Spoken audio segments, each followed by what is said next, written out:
Halo Aries, apa kabar kalian semuanya? Semoga dalam keadaan baik-baik aja dan bahagia selalu. Kali ini kita buat general reading dengan temanya kabar baik buat kamu ya di sisa akhir tahun ini apa. Dan ingat, ini nggak akan resonate untuk kamu semua. Ambil positifnya, buang selebihnya, bijaksana menyikapi. Kalau kamu buat personal reading, coaching atau konsultasi pribadi, kontaknya ada di keterangan profil ataupun di bawah video ini. Dan untuk melihat reading yang lain, kamu bisa cek di beranda ataupun list video channel. Sifatnya timeless, jadi bisa kamu tonton kapanpun kamu ketarik untuk nonton atau baru nemu readingan tersebut. Oke, sekarang kita akan lihat kabar baik untuk kamu ya. Zodiak, Sun, Moon, Rising, and Venus-nya Aries di sisa akhir tahun kamu ini.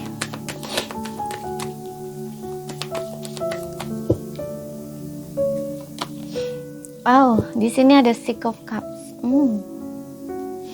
Aku rasa di sini ada seseorang dari masa lalu yang akan kembali sama kamu. Seseorang yang lama tidak pernah bertemu sama kamu, tidak terkoneksi dengan kamu udah cukup lama, tapi kalian ini bertemu kembali di sini. Ya, Six of Cup ini menandakan bahwa seseorang dari masa lalu kembali. Aku ngeliat sih di sini lebih ke relationship ya, hubungan percintaan. Ya, karena seseorang dari masa lalu ini banyak ya. Bisa saja dia ini memang teman lama gitu ya, teman lama yang udah nggak pernah ketemu sama kamu atau jumpa sama kamu. Di sini kalian tuh kayak jumpa kembali, reuni lagi, ketemu lagi gitu loh. Ya, entah ini teman kecil, teman sekolah atau teman kerja dulu gitu. Tapi kamu dengan seseorang ini tuh punya koneksi yang sangat dekat gitu ya. Walaupun mungkin dia seorang perempuan atau seorang laki-laki, tapi dalam konteks teman ya. Tapi kalian nih deket gitu loh, teman baik lah istilahnya. Nah kayak gitu. Oke. Tapi aku juga ngerasa nih lebih kuatnya ya, seperti yang bilang tadi juga, ini kuat di mantan ya, seseorang dari masa lalu tapi mantan ya, karena kamu dengan seseorang ini sepertinya punya koneksi yang tidak biasa ya dengan dia. Jadi walaupun kalian pernah berpisah atau pernah putus lama gitu ya, yang dulu sempat bikin emosi kamu gak karu-karuan gitu ya, sempat benci, marah ya, maki-maki, dendam, bahkan sumpah serapa istilahnya ya, seperti itu. Tapi ketika kamu sudah bisa memaafkan orang ini ya, udah ternyata mungkin menurut kamu udah lupa sama seseorang ini, walaupun kadang-kadang ingat, tapi udah gak benci lagi, gak marah lagi istilahnya kayak gitu ya, ternyata orang ini kembali sama kamu gitu ya, kamu kembali lagi sama dia, kembali sama kamu, atau kayak ketemu lagi sama dia gitu. Oke. Dan rasa itu tuh hilang gitu, rasa benci itu hilang, rasa marah itu tuh hilang gitu. Kemudian kita lihat lagi, ada the strength di sini, tentang kesabaran. Oke. Di sini aku ngeliat strength ini tentang kekuatan batin atau kesabaran ya, yang dimana mungkin kamu sebelumnya tidak bisa sabar gitu ya, atau kamu nggak sabaran misalkan. Nah ini aku rasa kamu akan lebih sabar ya, kamu akan bisa sabar di sini. Bahkan aku ngeliat kamu udah bisa menaklukkan ya ego atau gengsinya kamu yang selama ini kamu memang coba ingin kendaliin atau ingin taklukin gitu. Kamu nggak ingin menjadi orang yang agresif ya, atau cepat marah gitu ya, atau nggak kontrol, nggak terkendali ketika marah istilahnya ya, dan selalu ingin menang sendiri, egomu tinggi istilahnya gitu ya. Di sini kamu sudah bisa menaklukkan itu gitu ya, jadi lebih sabar. Dan kamu menggunakan kekuatan itu tuh untuk sesuatu yang lebih baik gitu ya. Kayak kekuatan yang kamu gunakan itu tidak lagi merusak gitu loh, tapi justru kekuatan itu tuh menenangkan gitu ya, tidak lagi merusak tapi kayak lebih menenangkan atau justru perbaikan gitu. Karena strength ini juga menandakan keberanian ya, keberanian ini sudah bisa menaklukkan ego ini. Jadi ketika ada situasi-situasi yang menantang gitu ya, kamu gak lagi cepat marah, kamu gak lagi cepat emosi gitu ya, tapi kamu taklukkan sisi itu, jadi lebih tenang, lebih sabar, kamu bijak dalam menghadapi situasi itu. Nah istilahnya tuh gitu ya. Jadi kekuatan kamu kegunakan bukan lagi untuk sebuah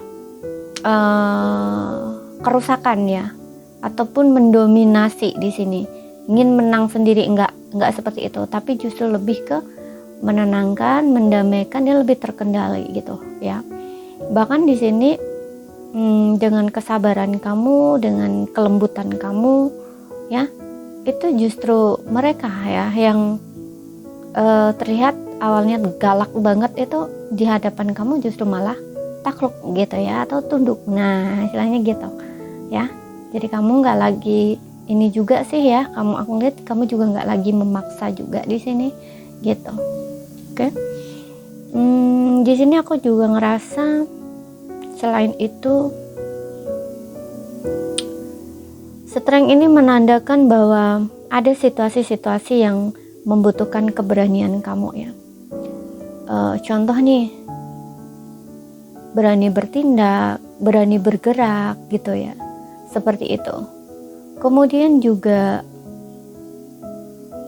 berani untuk yang sebelumnya kamu nggak berani berkata tidak gitu ya, di sini kamu lebih tegas ya. Walaupun terlihat mungkin agak sedikit kasar ya, tapi kamu tahu itu untuk kebaikan kamu gitu. Kasar itu beda ya dengan tegas. Ini lebih ke kamu punya power untuk menolak sesuatu gitu loh. Yang sebelumnya kamu mungkin kayak nggak berani untuk menolak, nggak berani berkata tidak gitu. Tapi di sini kamu punya kemampuan itu gitu loh. Ya, dan jadi orang yang lebih percaya diri, lebih semangat gitu. Oke. Seperti itu. Situasi-situasi sulit apapun yang sempat kamu ingin taklukkan sebelumnya, ini akhirnya bisa kamu lewati gitu ya.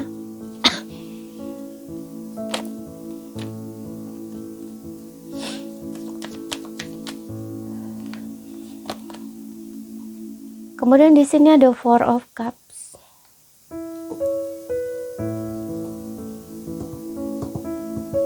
Four of Cups.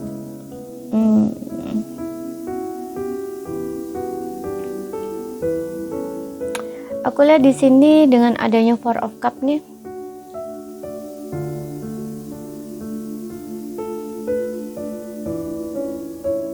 mungkin ada beberapa tawaran di sini ya. Beberapa tawaran ya, baik entah, aku nggak tahu ini bisa tawaran di cinta ataupun di pekerjaan. Sebenarnya ini kabar baik loh buat kamu, hanya saja aku ngerasa kamu kayak nggak tahu harus pilih yang mana gitu loh ya. Ingat ya, ambil prioritasnya kamu apa ya di pekerjaan itu gitu. Nggak usah bingung karena banyaknya pilihan ya, karena di sini ada beberapa pilihannya, bisa 4 gitu ya, 3 atau 4 pilihan gitu. Dan kamu kayaknya lagi mikir nih mau pilih yang mana gitu ya, seperti itu. Kalau di pekerjaan ya kamu bingung mana sih yang lebih baik, nah istilahnya kayak gitu ya. Tapi it's okay, di sini kamu hanya perlu yakin dan percaya diri dengan kemampuan kamu, dan kamu tahu apa yang kamu mau gitu loh ya. Jadi putuskan sesuai dengan itu gitu ya. Jangan mau semuanya gitu loh. Kamu harus tahu, kalau misalkan contoh nih, kamu maunya di A misalkan ya, di pekerjaan A, kamu harus tahu bahwa pekerjaan A ini memang kamu inginkan. Kemudian kamu lihat apa kamu punya skill di situ gitu ya, apa kamu bisa menguasai bidang itu misalkan ya. Karena kadang-kadang ada orang punya keinginan tapi dia tidak melihat dia punya kemampuan atau enggak gitu loh ya. Nah di situ ketika dia mulai gitu ya, bukan tidak berarti tidak boleh mencoba, tidak ya, tapi ketika dia tidak yakin dengan dirinya sendiri, kemampuan dia sendiri, bahkan di saat dia sebenarnya tahu dia tidak punya kemampuan di situ ya, kemudian ada rasa yang tidak percaya dirinya muncul bahwa dia bisa mencoba, bahwa dia akhirnya bisa, itu justru akan sulit di situ gitu ya. Ini akhirnya akan menyulitkan diri sendiri gitu, kayak jadi penyesalan gitu loh. Nah Seperti itu. Makanya perhatikan, ketika kamu ingin di sini, kamu harus tahu. Kalaupun kamu misalkan ingin di sini dan mau belajar misalkan, ya kamu harus yakin bahwa kamu bisa gitu. Jangan nanti ketika kamu sudah masuk di sini, kemudian kehilangan kesempatan lainnya. Setelah kamu jalani ternyata kamu nggak bisa, baru mulai untuk belajar.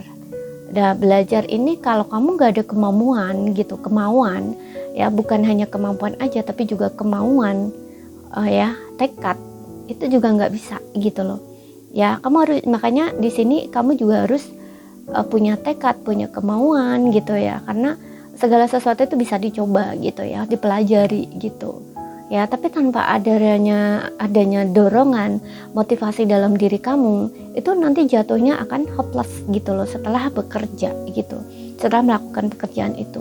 Jadinya di situ nanti kayak bosan ataupun kayak banyak keluhan gitu loh ya. Ini kan jadinya energinya kan low ya, kayak nggak punya motivasi gitu ya, kemudian ngerasa tertekan di pekerjaan itu. Nah istilahnya gitu ya.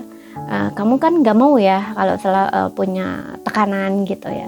Pekerjaannya tuh harus fresh, harus seger, harus semangat, nah istilahnya kayak gitu ya. Makanya di sini kamu harus benar-benar pertimbangkan dengan baik gitu. Dan ingat, jangan bandingkan dirimu dengan orang lain. Kamu harus tahu kemampuan kamu harus tahu skill kamu atau bakat kamu ya. Kamu harus tahu sampai di mana tahap ketika kamu bisa mencoba atau berusaha tuh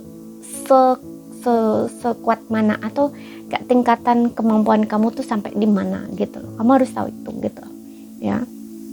Seperti itu. Oke. Jadi pertimbangkan baik-baik, karena di sini ada pilihan yang sangat bagus gitu. Di hadapan kamu punya banyak pilihan. Ada 3-4 pilihan gitu. Jadi jangan salah pilih. Juga ingat, jangan bandingkan dirimu dengan orang lain gitu ya. Ini bisa akan jadi bumerang untuk diri kamu ketika kamu selalu membandingkan diri kamu dengan orang lain gitu, dan melihat semua itu sebagai satu keburukan dalam diri gitu, atau keraguan dalam diri kamu sendiri gitu ya. Bukan motivasi, tapi sebaliknya gitu.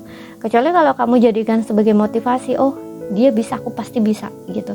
Dia awalnya juga nggak bisa, coba-coba akhirnya dia bisa. Nah bisa juga kamu nanti kamu jadiin, oke, aku pasti juga bisa, aku juga akan coba kok, lama-lama pasti bisa. Nah istilahnya gitu. Bukan sebagai sesuatu yang dia kok bisa ya, aku kok enggak ya, aku nggak pantas begini. Nah, enggak usah seperti itu. Jadi jangan dijadiin itu tuh sebagai sesuatu yang melihat diri kamu tuh lebih rendah, atau kayak turunlah nilainya. Nah istilahnya gitu, enggak seperti itu gitu. Karena setiap orang itu punya kemampuan sendiri-sendiri, punya bakat sendiri-sendiri, punya takarannya sendiri-sendiri. Nah istilahnya kayak gitu ya. Jadi jangan sampai membandingkan diri kamu dengan orang lain dan mengambil itu sebagai satu hal yang negatif untuk diri kamu sendiri. Jangan seperti itu.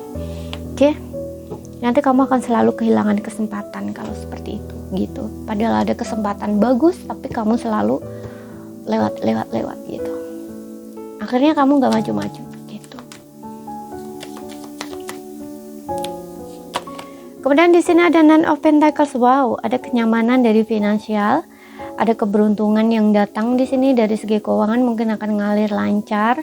Dan aku juga ngerasa untuk beberapa orang yang sebelumnya mungkin kamu udah bekerja keras, berjuang keras, nah akhirnya kamu bisa menikmati dari hasil kerja keras kamu ya. Karena Nine of Pentacles ini nyaman dari segi finansial. Jadi kayak yang sebelumnya kamu tuh kerja istilahnya kerja nggak ada berhentinya misalnya ya, istilahnya gitu. Akhirnya di sini kayak bisa relax, bisa santai, bisa menikmati gitu ya uang yang hasil dari kerja keras kamu itu, yang kamu kumpulin itu, istilahnya tuh seperti itu.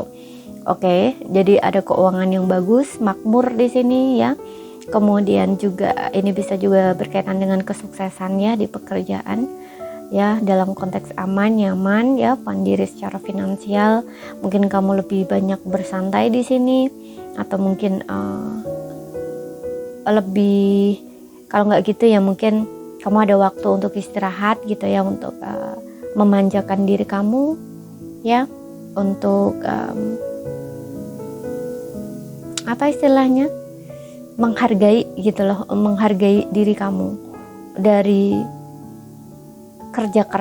kerja sebelumnya gitu ya. Kayak kamu akan lebih mungkin kamu akan mengapresiasi diri kamu gitu ya, dengan ya mungkin entah kamu ingin jalan traveling gitu kan, ada waktu untuk libur gitu, atau mungkin kamu ingin memanjakan diri kamu dengan entah spa, salon atau apapun itu di sini istilahnya gitu ya. Jadi akan ada momen kamu lebih santai dalam hidup di sini gitu.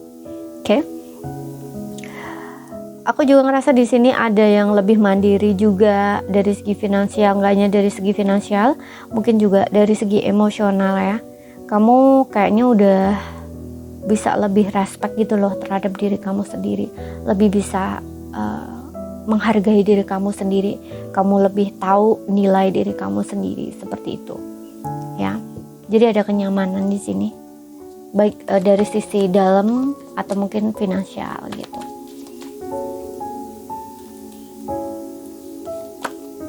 Oh, Two of Cups.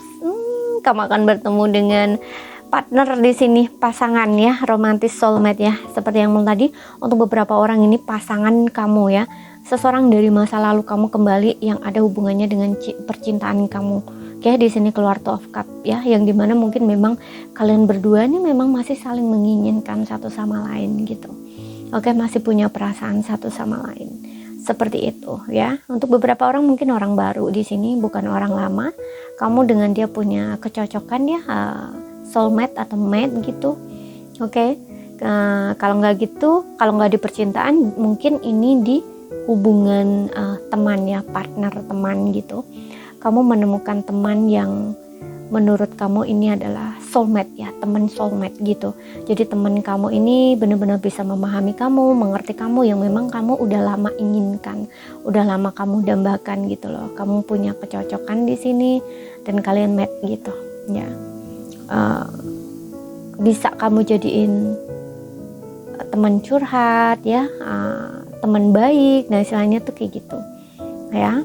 Namun di sini mungkin untuk beberapa orang menginginkan di percintaan ya, selamat, memang akan ada di sini ya. Kamu akan menemukan seseorang yang pas untuk kamu, tepat buat kamu atau cocok buat kamu. Seseorang ini seseorang yang sangat romantis. Mungkin kamu dengan dia juga akan ada pertemuan secara face to face dua orang gitu ya.